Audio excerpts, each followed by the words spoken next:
Ang Director ng Haro Archdiocese Social Action Center binatikos sa mga anak ng politiko at kontratista sa pagyayabang ng luho sa gitna yan ng isyu ng korupsyon. May mga report dyan ng Bombo Radyo Iloilo.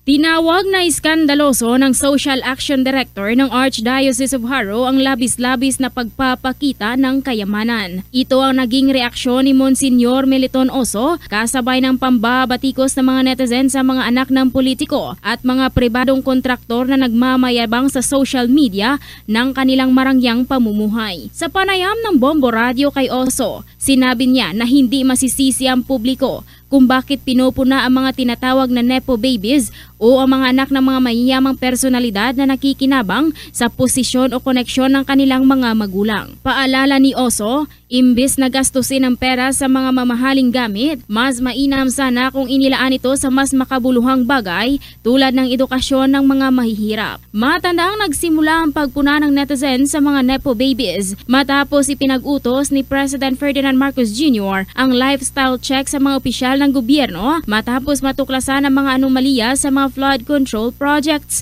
Nang mabunyag ng ilang pribadong kontraktor ang nakinabang ng gusto sa mga proyekto para sa flood control, sinaliksik ng mga netizens ang social media accounts ng mga pamilyang may kaugnayan sa mga politiko at kontratista. Doon at muling binusisi ang pamumuhay ng mga anak ng mga individual na ito, kabilang ang paggamit ng mga designer items at sobra-sobrang pagwawaldas ng pera, bagay na ikinagagalit ng maraming tao. Ostentatious display of wealth, actually that is scandalous. Remember, 14.4 million families are hungry. In Western Visayas, more than 50% sang graduate sa senior high hindi makaproceed sa college. And here you are, may Rolls Royce nga may payong. No? Please, control your greed. Ang hindi makontrol na greed brings us to a greater disaster. Si Monsignor Meliton Oso. Mula rito sa Bombo Radio Iloilo para sa Bombo Network News. Ako si Bombo MJ Amora. This is Bombo Radio Philippines, the #1 and most trusted source of news and information.